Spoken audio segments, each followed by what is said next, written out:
एक अमेरिकी पूर्व सीआईए प्रति खुफिया अधिकारी हैं जिन्हें 1994 में सोवियत संघ और रूस की ओर से जासूसी का दोषी ठहराया गया था। वह टेरे हाउते, इंडियाना में संघीय सुधार संस्थान में पैरोल की संभावना के बिना आजीवन कारावास की सजा काट रहे हैं। रॉबर्ट हेंसेन, जिन्हें 7 साल बाद 2001 में गिरफ्तार किया गया था, तक एम्स को किसी भी अन्य अधिकारी की तुलना में अधिक उच्च वर्गीकृत सीआईए संपत्तियों से समझौता करने के लिए जाना जाता था। एम्स 1960 की गर्मियों के दौरान एक मजदूर और चित्रकार के रूप में सीआईए में लौट आया। इसके बाद वह फरवरी 1962 तक शिकागो थिएटर में सहायक तकनीकी निदेशक बन गए। वाशिंगटन महानगरीय क्षेत्र में लौटकर एम्स ने सीआईए में पूर्णकालिक रोजगार लिया और उसी प्रकार की लिपिकीय नौकरियां की जो उन्होंने हाई स्कूल में की थीं। अपनी पहली पॉलीग्राफ परीक्षा देते समय एम्स ने एक अपराध करने का दावा किया जिसे धोखे की कोई संभावना नहीं माना गया। जब एम्स से अपराध के बारे में विस्तार से पूछा गया तो उसने कबूल किया कि उसने और एक दोस्त जो सीआईए से संबद्ध नहीं है, नशे में होने पर एक डिलीवरी बॉय की साइकिल चुरा ली और मौज मस्ती के लिए निकल पड़े। हालांकि इस स्वीकारोक्ति को इतना गंभीर नहीं माना गया कि एम्स को सुरक्षा मंजूरी से अयोग्य ठहराया जा सके। सीआईए के लिए अपना काम शुरू करने के 5 साल बाद एम्स ने वाशिंगटन डी.सी. में जॉर्ज वाशिंगटन विश्वविद्यालय में इतिहास में स्नातक की डिग्री पूरी की। उन्होंने एजेंसी के साथ करियर बनाने की योजना नहीं बनाई थी, लेकिन GS-7 ग्रेड प्राप्त करने और अच्छे प्रदर्शन मूल्यांकन प्राप्त करने के बाद पुलिस के साथ शराब से संबंधित कई झड़पों के बावजूद उन्हें करियर प्रशिक्षु कार्यक्रम में स्वीकार कर लिया गया। 1969 में एम्स ने एक साथी सीआईए अधिकारी नैन्सी सेगेबार्थ से शादी की, जिनसे उनकी मुलाकात करियर ट्रेनी प्रोग्राम में हुई थी। एम्स को अंकारा, तुर्की में नियुक्त किया गया था और नैन्सी ने एक नियम के कारण सीआईए से इस्तीफा दे दिया था जो विवाहित भागीदारों को एक ही कार्यालय से काम करने से रोकता था। तुर्की में एम्स का काम भर्ती के लिए सोवियत खुफिया अधिकारियों को निशाना बनाना था। वह छात्र कार्यकर्ता डेनिस गीजमीस के एक रूममेट और एक सौंदर्य प्रतियोगिता प्रतियोगी के माध्यम से कम्युनिस्ट देवजैनिक संगठन में घुसपैठ करने में सफल रहा, जिसका प्रेमी तुर्की सरकार को उखाड़ फेंकने के आंदोलन में भाग ले रहा था। इस सफलता के बावजूद एम्स के प्रदर्शन को केवल संतोषजनक दर्जा दिया गया। उनके वरिष्ठों ने भर्ती किए गए जासूसों को पर्याप्त मूल्यवान माना, लेकिन एक टिप्पणी की गई कि एम्स क्षेत्रीय कार्य के लिए अनुपयुक्त थे और यह अनुशंसा की जाती है कि वह अपने करियर के शेष समय सीआईए मुख्यालय में बिताएं। आलोचनात्मक मूल्यांकन से हतोत्साहित होकर एम्स ने एजेंसी से इस्तीफा देने पर विचार किया। 1972 में एम्स सीआईए मुख्यालय में लौट आए, जहां उन्होंने अगले 4 साल सोवियत पूर्वी यूरोपीय डिवीजन में बिताए, जहां वे संपत्ति के प्रबंधन के लिए जिम्मेदार थे और उनके कौशल का बेहतर उपयोग किया गया था। उनकी प्रदर्शन समीक्षाएं आमतौर पर उत्साही थीं, फिर भी उनके अत्यधिक शराब पीने को नोट किया गया और उनकी फाइल में 2 केवल आंखें ज्ञापन रखे गए। 1976 में एम्स को न्यूयॉर्क शहर सौंपा गया, जहां उन्होंने 2 महत्वपूर्ण सोवियत संपत्तियों को संभाला। उनके प्रदर्शन को उत्कृष्ट दर्जा दिया गया था और उन्हें कई पदोन्नति और बोनस प्राप्त हुए। उनके वेतन ग्रेड में अधिकांश परिचालन अधिकारियों से ऊपर स्थान दिया गया। हालांकि एम्स की वित्तीय लेखांकन प्रस्तुत करने में विलंब करने की प्रवृत्ति नोट की गई थी। विवरण के प्रति उनकी असावधानी ने उन्हें 2 सुरक्षा उल्लंघन करने के लिए भी प्रेरित किया, जिसमें एक बार न्यूयॉर्क सिटी सबवे पर वर्गीकृत परिचालन सामग्री वाला एक ब्रीफकेस छोड़ना भी शामिल था, जिसे एफबीआई ने बरामद किया और निर्धारित किया कि यह समझौता नहीं किया गया था। एम्स ने बाद में कहा कि उन्हें मौखिक फटकार मिली, लेकिन मामले का कोई दस्तावेजीकरण नहीं हुआ।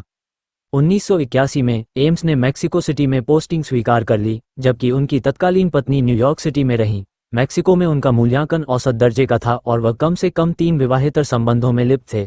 अक्टूबर 1982 में एम्स ने कोलंबियाई दूतावास में एक सांस्कृतिक अताशे और सीआईए मुखबिर मारिया डेल रोसेरियो कैसास डुपू एस के साथ एक संबंध शुरू किया। उन्होंने 1985 में उनसे शादी की और उनसे एक बेटे पॉल एम्स को जन्म दिया, जिसका जन्म 1989 में हुआ था। सीआईए के नियमों के बावजूद एम्स ने किसी विदेशी नागरिक के साथ अपने रिश्ते के बारे में अपने वरिष्ठ अधिकारियों को नहीं बताया था, भले ही उनके कुछ सहयोगियों को इसके बारे में पता था। उनके कमजोर प्रदर्शन की समीक्षा एक बार फिर आंशिक रूप से उनके अत्यधिक शराब पीने का परिणाम थी। मैक्सिको सिटी में एक राजनयिक स्वागत समारोह में एम्स ने क्यूबा के एक अधिकारी के साथ नशे में जोरदार बहस की, जिससे उसके वरिष्ठों में चिंता फैल गई। सितंबर 1983 में एम्स को सीआईए मुख्यालय में दक्षिण पूर्व एशिया डिवीजन में वापस स्थानांतरित कर दिया गया। उनकी पुनर्नियुक्ति ने उन्हें संचालन विभाग के सबसे संवेदनशील तत्व में रखा, जो सोवियत प्रतिवाद के लिए जिम्मेदार था। एम्स के पास केजीबी और जीआरयू सोवियत सैन्य खुफिया के खिलाफ सभी सीआईए योजनाओं और अभियानों तक पहुंच थी। अक्टूबर में वह औपचारिक रूप से नैन्सी से अलग हो गए। नवंबर में उन्होंने सीआईए को एक बाहरी गतिविधि रिपोर्ट सौंपी, जिसमें रोसेरियो के साथ उनके रोमांटिक रिश्ते का उल्लेख था।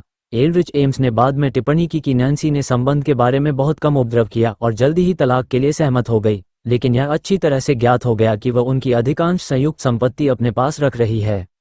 अपनी पहली पत्नी से तलाक के समझौते के हिस्से के रूप में एम्स अपने द्वारा अर्जित ऋण का भुगतान करने और नैन्सी को 3.5 साल के लिए मासिक सहायता प्रदान करने के लिए सहमत हुआ, जिसकी कुल राशि लगभग $46,000 थी। एम्स ने सोचा कि तलाक उसे दिवालिया बना सकता है, और बाद में उसने कहा कि इस वित्तीय दबाव ने ही उसे सबसे पहले सोवियत संघ के लिए जासूसी करने पर विचार करने के लिए प्रेरित किया था। रोसेरियो भी भारी खर्च करने वाली साबित हुई थी। वह प्रति माह $400 की लागत से खरीदारी करती थी और कोलंबिया में अपने परिवार को फोन करती थी। उसकी गिरफ्तारी के बाद एफबीआई को एम्स के घर में 60 पस, 500 से अधिक जोड़ी जूते, पेंटीहोज के 165 बंद बक्से और कई डिजाइनर पोशाकें मिली, जिसमें कहा गया कि कम से कम 1 दर्जन ऐसे दिखते थे जैसे वे अभी तक पहने नहीं गए थे। 6 पुरुषों की रोलेक्स घड़ियां भी मिली। एम्स ने नियमित रूप से एक अन्य सीआईए कार्यालय की सहायता की जो सोवियत दूतावास के अधिकारियों को संभावित खुफिया संपत्ति के रूप में मूल्यांकन करता था। इस जिम्मेदारी के हिस्से के रूप में और सीआईए और एफबीआई दोनों की जानकारी के साथ एम्स ने सोवियत दूतावास के भीतर संपर्क बनाना शुरू कर दिया। अप्रैल 1985 में सोवियत संघ की ओर से एम्स की जासूसी शुरू हुई। उन्होंने सोवियत को ऐसी जानकारी प्रदान की जिसके बारे में उनका मानना था कि वह अनिवार्य रूप से मूल्यहीन थी, लेकिन इससे सीआईए के अंदरूनी सूत्र के रूप में उनकी साख स्थापित हो जाएगी। इसके बदले में उन्होंने $50,000 मांगे, जिसे सोवियत ने तुरंत चुका दिया। एम्स ने बाद में दावा किया कि उसने अपनी तत्काल ऋणग्रस्तता को संतुष्ट करने के लिए प्रारंभिक चोर गेम से अधिक की तैयारी नहीं की थी, लेकिन एक सीमा पार करने के बाद वह कभी पीछे नहीं हट सकता। एम्स ने जल्द ही 10 से अधिक शीर्ष स्तरीय सीआईए और एफबीआई स्रोतों की पहचान की जो सोवियत गतिविधियों पर रिपोर्ट कर रहे थे। न केवल एम्स का मानना था कि इन खुफिया संपत्तियों को धोखा देने में जितना पैसा इस्तेमाल किया जा सकता था, बल्कि उनके उन्मूलन से उसकी खुद की जासूसी की खोज की संभावना भी कम हो जाएगी। सीआईए के सोवियत ब्लॉक एजेंटों का नेटवर्क खतरनाक दर से गायब होने लगा, जिसमें डबल एजेंट गेनेडी वेरेनिक और दिमित्री पोलोकोव भी शामिल थे। सीआईए को एहसास हुआ कि कुछ गड़बड़ है, लेकिन वह अपनी एजेंसी के भीतर किसी गड़बड़ी की संभावना पर विचार करने में अनिच्छुक थी। प्रारंभिक जांच सोवियत बग या टूटे हुए कोड के कारण होने वाले संभावित उल्लंघनों पर केंद्रित थी। सीआईए ने शुरू में संपत्ति के नुकसान के लिए एक अन्य पूर्व सीआईए एजेंट एडवर्ड ली हॉवर्ड को दोषी ठहराया, जो सोवियत को भी जानकारी दे रहा था। लेकिन जब एजेंसी ने 3 अन्य महत्वपूर्ण संपत्तियां खो दी जिनके बारे में हॉवर्ड को कुछ भी पता नहीं चल सका, तो ये स्पष्ट हो गया कि गिरफ्तारियां और परिणामी फांसी किसी अन्य स्रोत द्वारा प्रदान की गई जानकारी का परिणाम थी। एक सीआईए अधिकारी ने कहा कि सोवियत हमारे मामलों को लापरवाही से खत्म कर रहे थे, जो बेहद असामान्य था क्योंकि एजेंसी के पेशेवर जासूस पकड़ने वालों के बीच प्रचलित ज्ञान ये था कि अचानक ज्ञात सभी संपत्तियों को नष्ट करने से वह खतरे में पड़ जाएगा। वास्तव में एम्स के केजीबी संचालकों ने उनसे माफी मांगते हुए कहा कि वे उस कार्रवाई से असहमत थे, लेकिन सभी अमेरिकी संपत्तियों को तुरंत खत्म करने का निर्णय उच्चतम राजनीतिक स्तर पर किया गया था।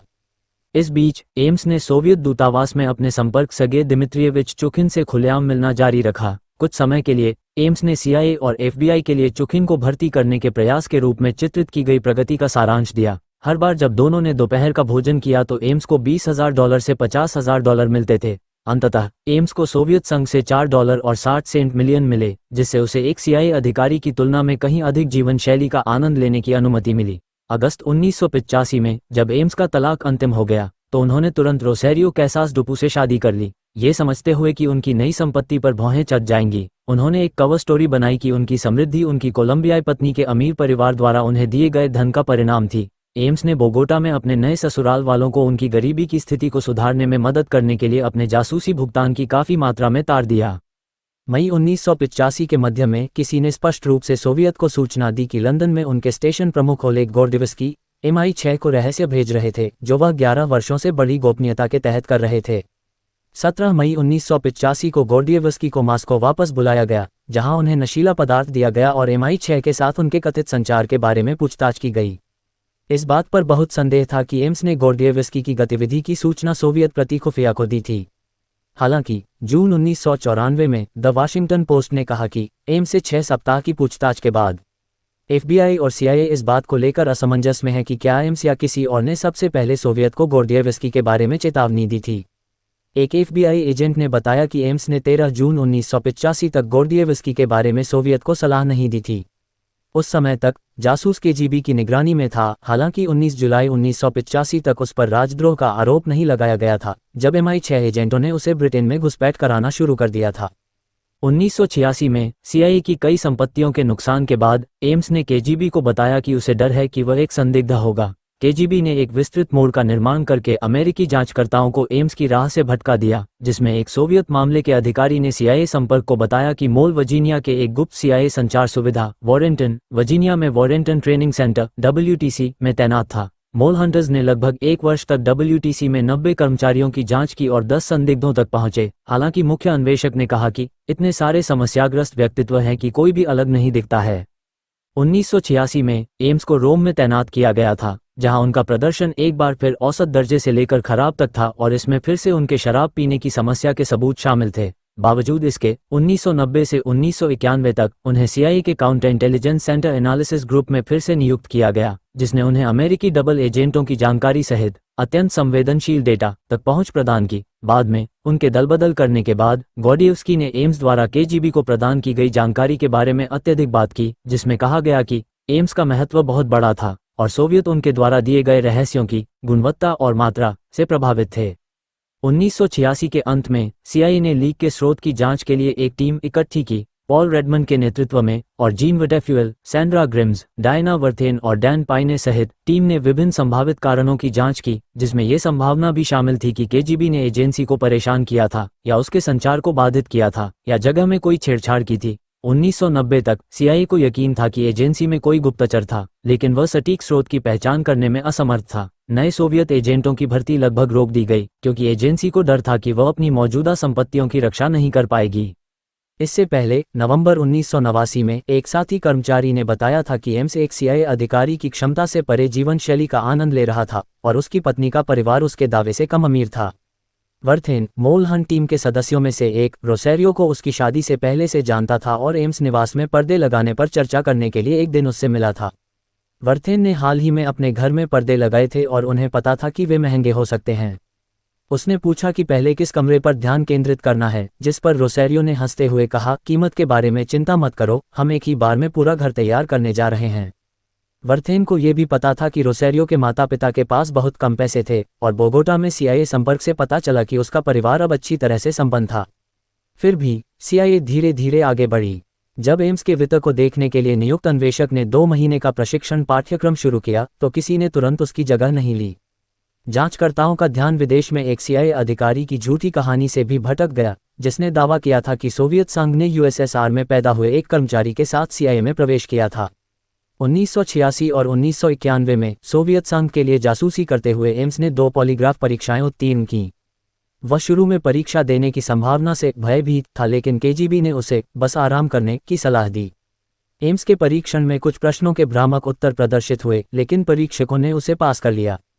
सीआईए की बाद की राय में ऐसा इसलिए था क्योंकि परीक्षक अत्यधिक मैत्रीपूर्ण थे और इसलिए उन्होंने उचित शारीरिक प्रतिक्रिया नहीं दी।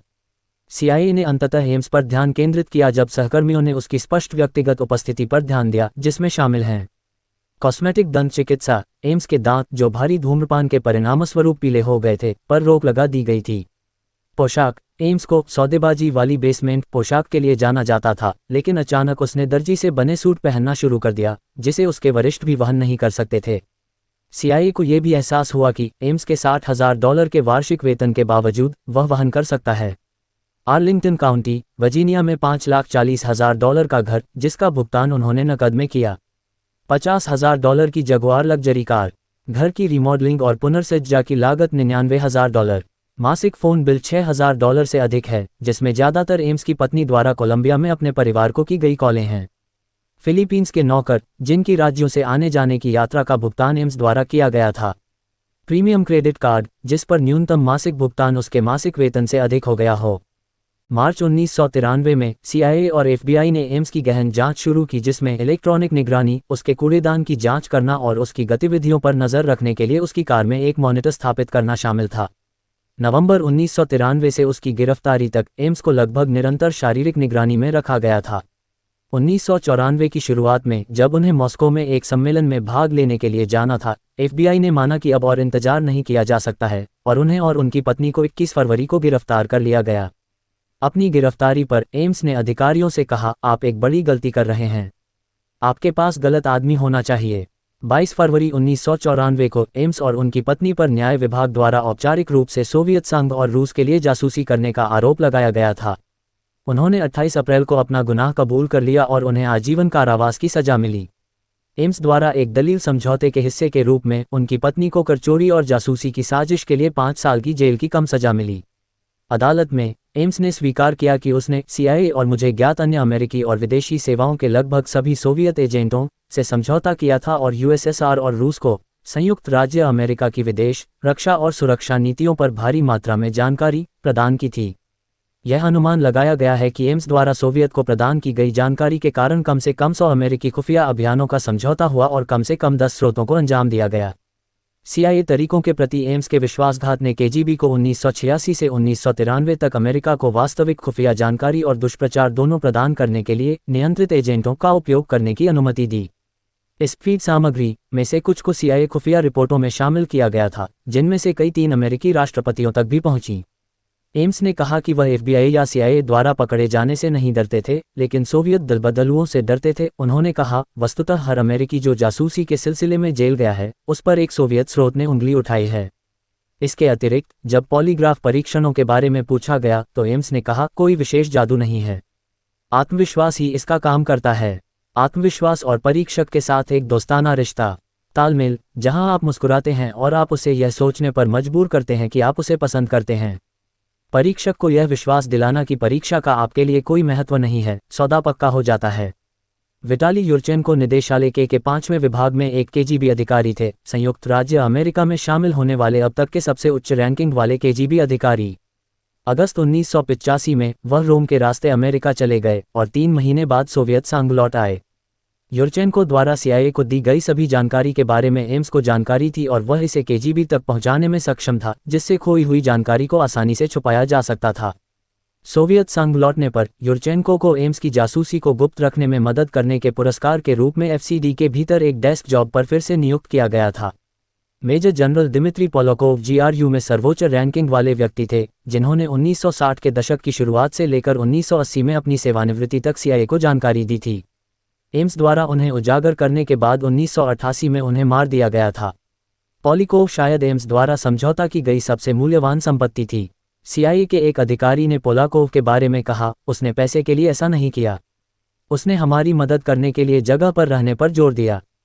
कर्नल ओलेग गोर्डिएवस्की लंदन रेजिडेंटुरा स्टेशन के प्रमुख थे और MI6 के लिए जासूसी करते थे।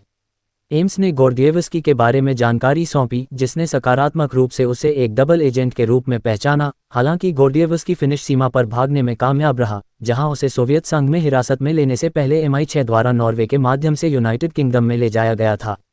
अडोल्फ टोल्काचेव एक इलेक्ट्रिकल इंजीनियर थे जो फजोट्रॉन कंपनी के मुख्य डिजाइनरों में से एक थे, जो सैन्य रडार और एवियोनिक्स का उत्पादन करती है। टोल्काचेव ने 1979 और 1985 के बीच CIA को जानकारी दी, कई रडार और मिसाइल रहस्यों से समझौता किया, साथ ही एवियोनिक्स पर वर्गीकृत जानकारी भी सौंपी। एम्स और एडवर्ड ली हॉवर्ड दोनों द्वारा समझौता किए जाने के बाद उन्हें 1985 में गिरफ्तार कर लिया गया और 1986 में उन्हें फांसी दे दी गई। वालेरी मार्टिनोव वाशिंगटन रेजिडेंटुरा में लाइन X तकनीकी और वैज्ञानिक खुफिया अधिकारी थे। उन्होंने दूतावास से काम करने वाले 50 सोवियत खुफिया अधिकारियों और KGB द्वारा घुसे गए तकनीकी और वैज्ञानिक लक्ष्यों की पहचान का खुलासा किया। एम्स द्वारा पहचाने जाने के बाद उसे KGB द्वारा एक संदिग्ध जासूस को मास्को तक ले जाने के लिए टैप किया गया था, हालांकि यह एक चाल थी। मार्टिनोव को वापस लौटने पर गिरफ्तार कर लिया गया, उससे पूछताछ की गई और उस पर जासूसी का आरोप लगाया गया। उन्हें 1987 में फांसी दे दी गई। मेजर सगे मोटरिन वाशिंगटन रेजिडेंटुरा में एक लाइन PR राजनीतिक खुफिया अधिकारी थे, जिन्हें FBI ने अमेरिकियों के लिए जासूसी करने के लिए ब्लैकमेल करने की कोशिश की थी। आखिरकार उन्होंने अपने कारणों से सहयोग किया। मोटरिन रेजिडेंटुरा के 2 गुप्तचरों में से एक था जिसे एम्स ने धोखा दिया था और 1988 में उसे मार डाला गया था। कर्नल लियोनिद पोलेश्चुक नाइजीरिया में एक line KR counter intelligence agent थे, उन्हें भी एम्स ने धोखा दिया था। उनकी गिरफ्तारी का श्रेय एक आकस्मिक मुठभेड़ को दिया गया जिसमें KGB एजेंटों ने CIA एजेंट को एक मृत बूंद लोड करते हुए देखा था। कुछ समय बाद पोलेश्चुक को सामग्री हटाते हुए देखा गया। अंततः उस पर मुकदमा चलाया गया और उसे मार दिया गया। सगे फेडोरेंको एक परमाणु हथियार विशेषज्ञ थे जिन्हें संयुक्त राष्ट्र में सोवियत प्रतिनिधिमंडल को सौंपा गया था। 1977 में एम्स को उसे संभालने का काम सौंपा गया और फेडोरेंको ने एम्स को सोवियत मिसाइल कार्यक्रम के बारे में जानकारी प्रदान की। जब फेडोरेंको मॉस्को लौटने वाला था तो दोनों गले मिलकर अच्छे दोस्त बन गए। एम्स ने कहा, हम करीबी दोस्त बन गए थे, हमने एक दूसरे पर पूरा भरोसा किया। एम्स शुरू में फेडोरेंको को सूचित करने में झिझक रहा था, लेकिन अधिकांश जानकारी सौंपने के तुरंत बाद उसने केजीबी के लिए अच्छा काम करने के लिए उसे धोखा देने का फैसला किया। यूएसएसआर में फेडोरेंको ने खुद को मुसीबत से बाहर निकालने के लिए राजनीतिक संबंधों का इस्तेमाल किया। वर्षों बाद फेडोरेंको ने दोपहर के भोजन पर एक भावनात्मक पुनर्मिलन के लिए अपने दोस्त एम्स से मुलाकात की और हमेशा के लिए अमेरिका जाने का वादा किया। एम्स ने मदद करने का वादा किया। दोपहर के भोजन के तुरंत बाद एम्स ने उसे दूसरी बार केजीबी में धोखा दिया। फेडोरेंको गिरफ्तारी से बच गया, दलबदल कर गया और वर्तमान में रोड आइलैंड में रह रहा है। हॉवर्ड फिलिप्स हॉट, जो 1980 के दशक के अंत में बॉन के सीआईए स्टेशन प्रमुख थे, के साथ 2004 में एक साक्षात्कार में ये पता चला कि 1988 में एम्स ने एक मिकोयान गुरेविच डिजाइन ब्यूरो इंजीनियर को भी धोखा दिया था, जो 14 वर्षों से सीआईए के साथ काम कर रहा था और जिसने सोवियत संघ के सभी लड़ाकू विमानों पर संपूर्ण तकनीकी परीक्षण और अनुसंधान डेटा प्रदान किया था। हॉट के अनुसार उनकी जानकारी ने अमेरिकी सरकार को सोवियत हमलावरों द्वारा आसमान को काला होने से रोकने में मदद की, हमारे अरबों डॉलर बचाए, क्योंकि हम ठीक से जानते थे कि वे क्या कर सकते हैं। Tenant H. बागले, एक उच्च स्तरीय सीआईए प्रति खुफिया अधिकारी और यूरी नोसेंको के दीर्घकालिक मामले के अधिकारी, ने अपनी 2007 येल यूनिवर्सिटी प्रेस पुस्तक spy Wars, moles, mysteries and deadly games के अनुवर्ती में कहा कि एक केजीबी अनुभवी ने यहां तक सोचा था कि केजीबी के अंदर सीआईए के अधिकांश जासूस जिन्हें 1985 में सीआईए गद्दार एल्ड्रिच एम्स द्वारा धोखा दिया गया था, वे वास्तव में वफादार कर्मचारी थे जो ऐसा करने का दिखावा कर रहे थे।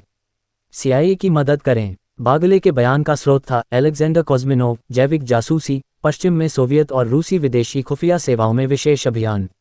स्पाई वॉर्स में ही बागले ने बहुत विस्तार से बताया है कि उनका मानना है कि विटाली यूरचेंको, जिसे एम्स ने कथित तौर पर धोखा दिया था, एक क्रेमलिन वफादार झूठा दिलबदलू था।